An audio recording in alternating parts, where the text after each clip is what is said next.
Teatro em voz alta!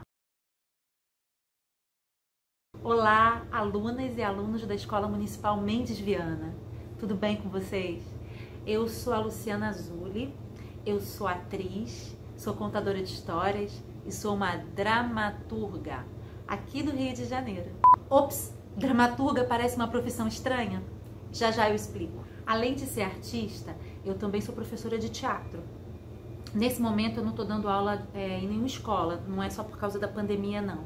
Eu já não estou dando aula nas escolas há algum tempo, porque eu me dediquei completamente à carreira de artista e de produtora cultural. Mas eu fui professora aí na escola de vocês durante 4 anos, numa oficina de narrativa oral. Era uma oficina para contar histórias e para formar contadores de histórias. Fazia parte de um projeto chamado Segundo Turno Cultural, que foi um projeto da prefeitura, onde eles convidaram artistas para irem até a escola para darem oficinas. E aí eu fui chamada para dar oficina de contação de histórias e fui selecionada para dar aula na escola de vocês aí na Mendes Viana. Foi muito legal esse tempo aí no Segundo Turno Cultural, eu gostava muito mesmo assim do encontro com os alunos, com os professores. Tanto que mesmo depois de, deixa eu ver, o último ano que eu dei aula aí na Mendes Viana, se eu não me engano, foi em 2014. E eu mantive contato com a escola, né? Às vezes eu falo aí com o diretor Carlos, falo com alguns professores, alguns também que não estão mais aí, como o professor Fábio de História, mas a gente sempre mantém contato. E eu também tenho contato com ex-alunos meus desse tempo aí da Mendes Viana, que hoje cresceram, já estão com 20 anos, estão na faculdade e se tornaram meus amigos, né? Então, assim, foi muito especial o tempo aí na escola. E agora eu tô voltando através desse vídeo para conversar com vocês e para trazer uma nova oficina. Dessa vez não é uma oficina de contação de histórias como foi no Segundo Turno Cultural. É uma oficina de leitura de texto teatral, de dramaturgia. E dessa vez essa oficina vem pela Lei Aldir Blanc. Eu não sei se vocês estão ouvindo falar da Lei Aldir Blanc, porque ela está sendo bem falada, seja na televisão, seja no jornal, né? Seja no rádio. E a Lei Aldir Blanc é uma lei emergencial para esse tempo de pandemia, para ajudar os artistas e todos os profissionais da área da cultura. Vocês devem imaginar, né, que para fazer uma peça de teatro, um show de música, não é só os artistas não, tem muita gente por trás trabalhando, né, equipe de som, câmera. Por exemplo, nesse momento que eu estou filmando esse vídeo aqui, tem uma pessoa, tem um profissional filmando aqui. Um detalhe, Aldir Blanc foi um importante compositor brasileiro de músicas muito conhecidas, como, por exemplo, O Bêbado e o Equilibrista. Caía a tarde feito um viaduto. Infelizmente, Aldir Blanc foi uma das primeiras vítimas a morrerem de Covid no Brasil.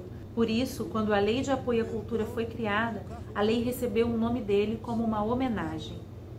Voltando a falar das oficinas, a oficina que eu vou oferecer agora para vocês, alunas e alunos da Escola Municipal Mendes Viana, é uma oficina, como eu já disse, de leitura de dramaturgia. Ai, lá vem ela de novo com essa palavra estranha. Dramaturgia. Dramaturgia é o texto de uma peça teatral.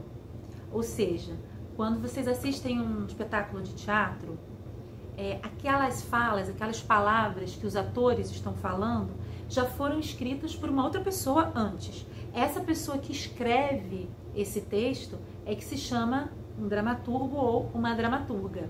Por isso que lá na minha apresentação aqui no início, eu disse que além de atriz e contadora de histórias, eu sou uma dramaturga. O que isso quer dizer? Quer dizer que eu também escrevo peças de teatro. Também serve esse nome para quem também escreve o filme ou para quem escreve novela. Também é um dramaturgo. Também é alguém que escreve o que vai acontecer no palco.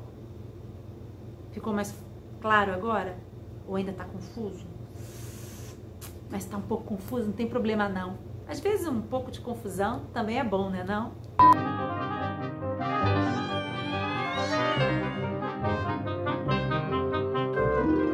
Dramaturgia vem da palavra drama. Drama é uma palavra que vem de outra língua, o grego. No grego, drama quer dizer ação. Então, nesse caso, drama não tem a ver com aquelas histórias que fazem chorar.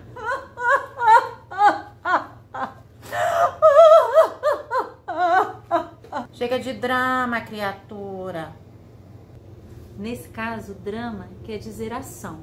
Por quê? Porque o texto teatral, o texto dramático, ele é diferente daqueles textos que um escritor ou uma escritora escrevem para serem só lidos, como num conto, como num romance, né, num livro de histórias, em que você abre, você vai lendo e tem um narrador que fica ali contando como é que foi a história, fica explicando coisas, aí pode ter falas ou não, mas ele é um texto basicamente para ser lido. O texto teatral não. O texto teatral, ele é um texto para ser posto em movimento. Ele é um texto que vai ser encenado, em que atores vão se mover, vão falar. Ou seja, é um texto com ações. É um texto para ser vivido por alguém e não só ser narrado. Deu para entender? Entendi. Mas por que ler teatro na escola? A gente vai fazer uma peça? Não necessariamente. A ideia é só mesmo nas oficinas a gente ler o texto. Mas isso não quer dizer que não vai ser divertido, muito pelo contrário. Ler peça de teatro em grupo é bem legal, é bem interessante e tem uma coisa muito boa. Ler teatro em grupo ajuda no desenvolvimento da leitura, principalmente para quem ainda, né, claro, já sabe ler, mas está com um pouco de dificuldade de ler textos longos, de compreender o texto, ou mesmo de ler em voz alta, né? Então, o texto teatral, como ele não é como um conto, uma história, um romance, que você tem blocos de textos longos, porque uma coisa importante, o texto teatral, ele é organizado em diálogos, isso é uma característica do texto teatral, ou seja, os personagens conversam. Então, a gente pode pegar um texto de teatro para ler em grupo, distribuir os personagens, cada um pega um personagem, e aí cada um começa a ler a fala desse personagem. Então, essa leitura fica com cara de conversa. E isso ajuda muito para quem ainda está com um pouco de dificuldade de ler textos maiores, porque vai ler um texto um pouco menor, que é o texto de um diálogo, e ainda por cima com o personagem, né? No lugar de um personagem. Ai, mas eu tenho vergonha. Até nisso o texto teatral ajuda. Porque quando a gente está lendo um texto de teatro, tá todo mundo lendo junto, cada um com o personagem, ninguém fica assim em destaque muito tempo, ou seja, lendo muito tempo sozinho, com todo mundo olhando, né? Que é uma coisa que dá um pouquinho de vergonha. Já com o texto de teatro, não. Você tem o personagem, não tem isso, porque você está lendo como personagem, pode brincar com vozes também enquanto está lendo, que é bem divertido. Se vamos supor, né, se o personagem é um velho, pode fazer voz de velho. Se o personagem é uma criança, pode fazer uma vozinha. Se é um animal. Então isso ajuda também a ler protegido por essa camada do personagem, ajuda a diminuir a vergonha. E isso, além disso, fica muito divertido, porque a leitura fica parecido com um jogo, onde cada um tem o seu momento de ação. Sem contar que dá para conhecer assim, muitas histórias legais, famosas da cultura nacional e da cultura internacional. Porque muitas histórias que são conhecidas vêm de peças de teatro ou viraram peças de teatro, né? Então é legal porque você também lê peças de teatro, amplia o seu conhecimento cultural mesmo, né? Você fica um pouquinho mais sabido, sabe? Então, às vezes tem personagens, inclusive, que às vezes são citados no dia a dia das pessoas e que são de peças de teatro. E qual vai ser o texto que a gente vai ler? Boa pergunta! Nós vamos ler uma peça de teatro que se chama Romeu e Julieta. Ela é uma peça bem conhecida, eu já vou falar um pouquinho dela, mas vou aproveitar para falar uma coisa. Eu estou chamando de peça o texto teatral, mas quando eu estou falando peça, não é a peça de quebra-cabeça, peça de jogo, né? A peça é o nome que se dá ao texto teatral em si. Quando ele ainda é só texto, está sendo lido, né? Foi escrito, está sendo lido, ele se chama peça. Quando ele começa a ser ensaiado pelos atores, uma peça de teatro costuma ter também um diretor, que é quem organiza a montagem, ensaia os atores. Quando ele começa a virar de carne e osso com as pessoas, né, assumindo os personagens, ele passa a se chamar espetáculo. Aí a gente tem o espetáculo teatral. mas popularmente a gente costuma chamar o espetáculo aqui, também de peça, isso aqui no Brasil.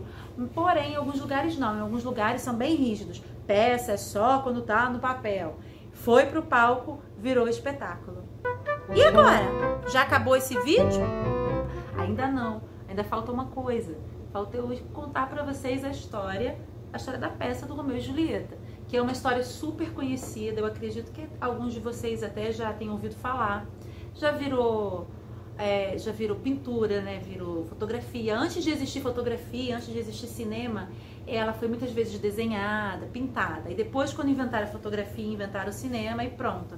Fizeram fotos, fizeram filmes, fizeram músicas. E depois virou, sabe o que? História em quadrinhos sobre Romeu e Julieta. Até a Turma da Mônica fez uma brincadeira no Romeu e Julieta. Aquele quadrinho japonês, o mangá, também fizeram versão Romeu e Julieta. É uma história muito querida mesmo, assim, muito amada. Aqui no Brasil, por exemplo, virou Axé Music. Quem já ouviu a Daniela Mercury cantando O Amor de Julieta e Romeu? Também Claudinho e Bochecha, também uma música deles fala, né? Romeu sem Julieta sou eu, assim sem você. E uma outra coisa também, que no Brasil, Romeu e Julieta acabou virando uma sobremesa bem famosa. Tá bem, eu ia aproveitar e comer agora o meu Romeu e Julieta aqui, que eu adoro. Então, preparados para ouvir a história de Romeu e Julieta? Bem, para começar, eu preciso dizer para vocês quem escreveu essa peça de teatro. Até agora eu não falei o nome dele. Essa peça de teatro não foi escrita no Brasil, essa peça de teatro foi escrita na Inglaterra. Quem escreveu essa história foi este senhor aqui desse livro, que eu vou abrir aqui para aparecer a fotografia dele, o senhor William Shakespeare. Ele é inglês, ele nasceu no ano de 1564 e acredita-se que ele nasceu no dia 23 de abril, que aliás é junto com o meu aniversário. Só que eu nasci agora, tá? Não tem essa idade igual do Shakespeare, não, quero deixar isso muito claro. Então, ele escreveu essa peça e dizem que ele escreveu essa peça inspirado num poema italiano e também num conto bem antigo da Babilônia que chama-se Píramo e Tisbe, que é uma história muito bonita que conta a origem da amoreira, da amora vermelha. E lá na nossa aula presencial, quando eu for aí na Mendes Viana, no caso lá na Mendes Viana, que vocês também estão em casa, eu vou no final da oficina, como eu sou contadora de histórias, eu vou contar para vocês, me cobrem se eu esquecer, a história de Píramo e Tisbe, a qual o Shakespeare teria se inspirado para escrever a peça de teatro Romeu e Julieta, ó, que está aqui dentro. E a peça acontece aonde? A peça, apesar de ter sido escrita por um inglês, a peça acontece na Itália, numa cidade chamada Verona.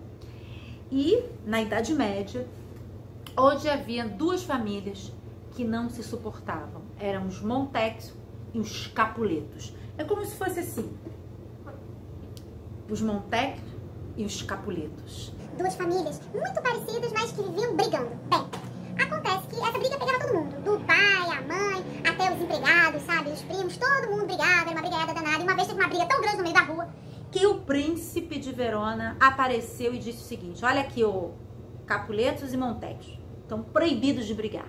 Se acontecer outra briga aqui, quem brigar vai ser expulso da cidade. E se já hoje em dia já imagina, ser expulso de casa, ser expulso de uma escola, ser expulso do seu bairro, já não é uma coisa fácil? Na Idade Média era péssimo, porque quando alguém era expulso da sua cidade, não tinha mais pra onde ir, assim. Porque quando ele chegava em outra cidade, ele não era bem visto, porque as pessoas viviam praticamente a vida inteira na sua própria cidade. Se você foi expulso da sua cidade, é porque alguma coisa errada você fez, então a outra cidade não gosta de te receber. Então era uma punição muito grave essa que o príncipe diz que vai acontecer. Bom, acontece que na família dos Capuletos existia uma jovem de 14 anos, muito bonita, chamada Julieta. E na família dos Montecchio havia um jovem um pouquinho mais velho que ela, chamado Romeu. Romeu vivia pela rua chorando de paixão pela sua Rosalinda. E aí, Rosalinda, não queria nada com Romeu, não vivia muito triste, chorando, vivia se queixando com seu amigo Frei Lourenço das suas dores de amor. E por causa disso, ele vivia isolado e nem queria saber dessa briga aí dos Capuletos e dos Montecchio. Acontece que um amigo do Romeu, vendo Romeu triste, o Benvolio, falou: Romeu, vai acontecer uma festa lá na casa dos Capuletos. A gente podia bem se meter nessa festa só de implicância. E você vai ver que a Rosalinda vai estar lá, entre outras moças, e quando ela estiver no meio de outras moças, ela nem vai parecer mais tão bonita assim como você a vê, e é bom que você também esquece um pouco a Rosalinda que não quer nada com você.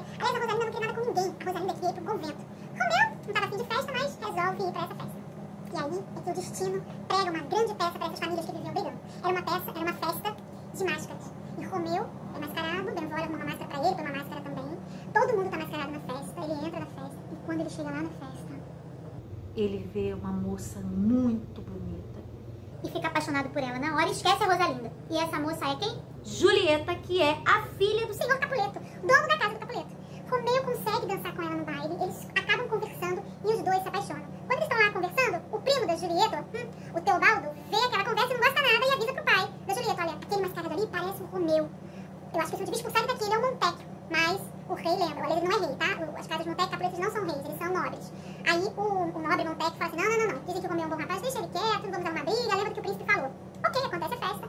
No final da festa, quando a Julieta já está no seu quarto, Romeu, que está completamente apaixonado, se esconde de todo mundo e vai até o jardim da Julieta, pula um muro, sobe numa árvore e fica ali no jardim observando a Julieta.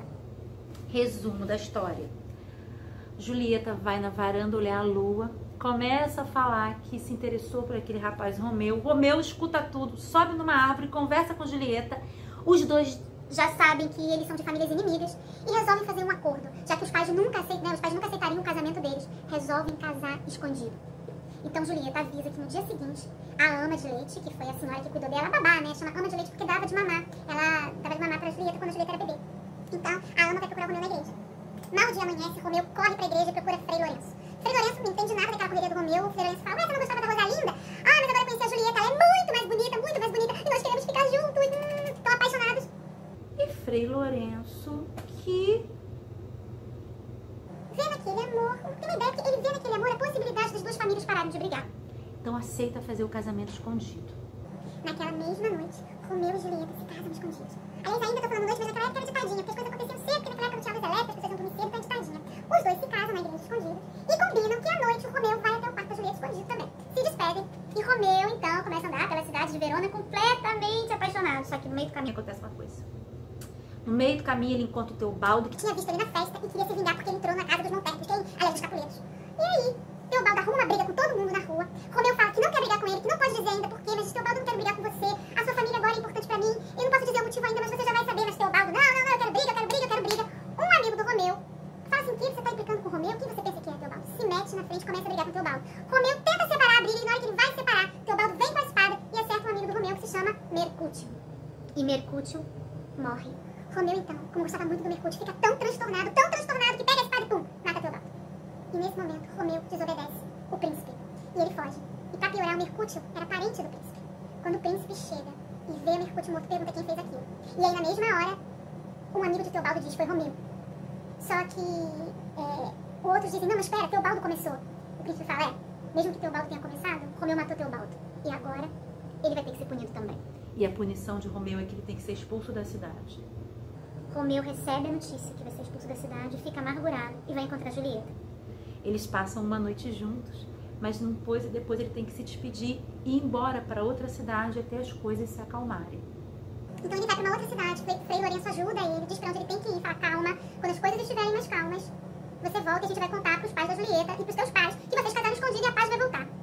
Só que, com a morte do Teobaldo, que no fundo é primo da Julieta, o pai da Julieta, o senhor Capuleto, fica nervoso e fala o seguinte: Julieta tem que casar logo, isso aqui tá tudo muito confuso. Chama aquele rapaz, o Pares, que quer casar com a Julieta. E aí, obriga a Julieta a se casar. A Julieta fala: não, eu não quero casar, eu tô na idade ainda, só tenho 14 anos. Não interessa, aqui é a idade média, todo mundo casa com 14 anos. Não interessa. E organiza o casamento da Julieta. A Julieta não pode falar que casou escondido. Procura Frei Lourenço. E aqui, atenção, é que a história vai ficar muito, muito perigosa. Mais perigosa do que tudo que eu já contei. O Frei Lourenço era um frei que sabia mexer com as plantas, que sabia os segredos das ervas. E ele tem uma ideia. Ele diz: espera, eu conheço uma planta que produz um líquido. E que se você tomar esse líquido, você vai dormir e vai parecer que está morta. Só que você não vai morrer. Você vai ficar só com seus batimentos cardíacos muito baixos, que ninguém vai conseguir perceber, a sua respiração ninguém vai perceber, e vão pensar que você morreu. Enquanto isso, eu mando um servo meu, chamar Romeu, avisar o que está acontecendo. O Romeu vai te encontrar lá dentro do mausoléu, que naquela época as pessoas lá em Verona não eram enterradas na terra. Eram postos tipo em um mausoléu, um pequeno paláciozinho, uma pequena casinha onde colocavam os corpos. E a Julieta ia ficar ali. Então o Romeu ia entrar no mausoléu, ia tirar a Julieta e os dois iam fugir, porque aí também não ia dar mais tempo de ficar ali na cidade. Só que acontece outra coisa perigosa, que eu vou contar. Bom, Julieta toma o líquido e dorme. Todo mundo pensa que Julieta morreu. Chora. Fazem a despedida dela, colocam ela no mausoléu e se despedem. Enquanto isso, um servo do Frei Lourenço vai avisar o Romeu. Só que no meio do caminho, esse Frei para no convento pra beber água. E nesse convento tá tendo um surto de lepra. E aí, eles pensam que esse Frei também é um paciente. E prendem ele nesse convento por uma noite. E ele não tem tempo de avisar o Romeu. Mas a notícia de que Julieta morreu chega até Romeu Antes do servo do Frei Lourenço. E aí, Romeu vem correndo, chega no mausoléu e já encontra Julieta morta. Mas antes, ele passa num boticário. O boticário era dos antigos farmacêuticos que faziam remédios, cremes, pomadas. E aí sim, dessa vez, ele pede um veneno de verdade. Vocês entenderam o perigo dessa história? De verdade. Ele vai até o mausoléu onde estava a Julieta. Encontra a Julieta ali. Se despede, abre o vidro e toma o veneno de verdade. E era um veneno tão forte que mal ele acaba de beber, morre. No momento em que o Romeu morre, Julieta acorda. Julieta acorda, procurando Romeu, e vê Romeu morto. E vê o vidro vazio. Entende tudo. Entende que Romeu pensou que ela tivesse morrido de verdade, e dessa vez ele que estava morto. E aí Julieta faz uma coisa super trágica. Não é à toa que essa peça é chamada de tragédia. Ela tira o punhal que o Romeu carrega. Fala as últimas palavras de amor Para Romeu. E com apenas 14 anos, ela se mata com o punhal do Romeu. E aí, quando os parentes de Julieta e de Romeu, escutando rumores de sons do mausoléu, vão até lá ver o que está acontecendo, encontram Romeu e Julieta mortos.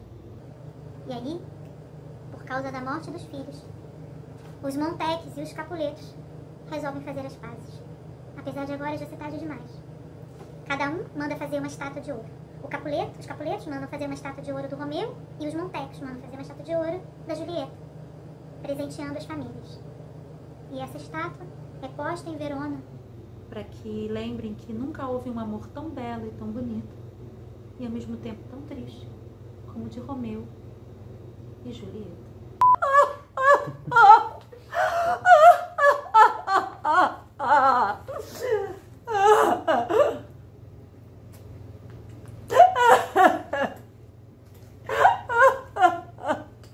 Chega de drama, criatura. Bom, galera, eu espero que depois de vocês ouvirem essa história aqui que eu contei pra vocês do Romeu e Julieta, porque uma coisa é a história, outra coisa é a peça, porque a peça ainda tem as falas, os diálogos, né, as lutas, que é isso que é o legal do teatro, né? E é isso aqui que eu contei, mas em ação, as pessoas falando, discutindo, né? Se abraçando, se declarando. E lembrando que esses personagens têm a mesma idade de vocês. Por isso que eu escolhi a peça do Romeu e Julieta, apesar de ser tragédia, né, de ser trágica. A Julieta tem 14 anos, o Romeu possivelmente tem entre 15 e 16. Então, os outros colegas também estão nessa faixa etária, 15 anos e tal.